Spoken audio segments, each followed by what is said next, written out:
तर शेतकऱ्यांनो, कांदा उत्पादक शेतकरी बांधवांसाठी आताच्या क्षणाची सर्वात महत्त्वाची आणि मोठी बातमी. कांदा भाव संदर्भातील कांद्याच्या भावात वाढ होणार, तर कधी आणि किती आणि कशामुळे, आणि एकंदरीतच कांदा खरेदीच्या गोंधळाबाबत थेट मुख्यमंत्र्यांकडे तक्रार. काय त्या संदर्भातील महत्त्वाचे अपडेट, संपूर्ण बातमी, संपूर्ण घडामोड आपण या व्हिडिओच्या माध्यमातून जाणून घेण्याचा प्रयत्न करावा. तर महाराष्ट्रातील तमाम कांदा उत्पादक शेतकरी बांधवांना एकच विनंती, व्हिडिओ शेवटपर्यंत बघा. अतिशय महत्त्वाचा व्हिडिओ जर आवडला तर नक्कीच लाईक करा. सांगा चॅनलवरती नवीन असाल तर या ठिकाणी बघितलं तर माझा शेतकरी युट्यूब चॅनलला सबस्क्राईब करून आयकॉन म्हणजे घंटा असू नका, जेणेकरून जेव्हा नोटिफिकेशन तुमच्यापर्यंत पोहोचते करू शकता. कांदा खरेदीच्या गोंधळाबाबत थेट मुख्यमंत्र्यांकडे तक्रार. आणि या ठिकाणी बघू शकता नाफेड आणि एमसीएफ या दोन्ही केंद्रीय संस्थांच्या माध्यमातून कांदा खरेदीची घोषणा झाली.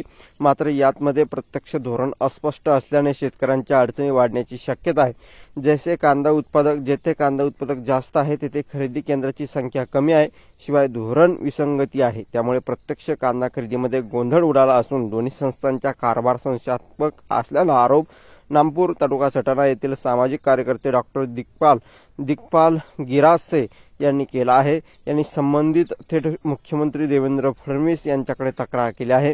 यांना नाफेड आणि एनसीएफ या दोन्ही संस्थांच्या कांदा खरेदीबाबत कथित याद्या समाज माध्यमात व्हायरल झाल्या आहे. नाफेडने जाहीर केलेल्या पात्र 14 सहकारी संस्था या कांदा खरेदी करणार आहे. त्यात संस्था चांदवड, कळवण, नाशिक, दिंडोरी, निफाड तालुक्यातील आहे. मात्र सटाणा, मालेगाव, देवळा व कसमादे परिसरातील तालुक्यात सर्वात जास्त उन्हाळी कांद्याचे उत्पादन होते.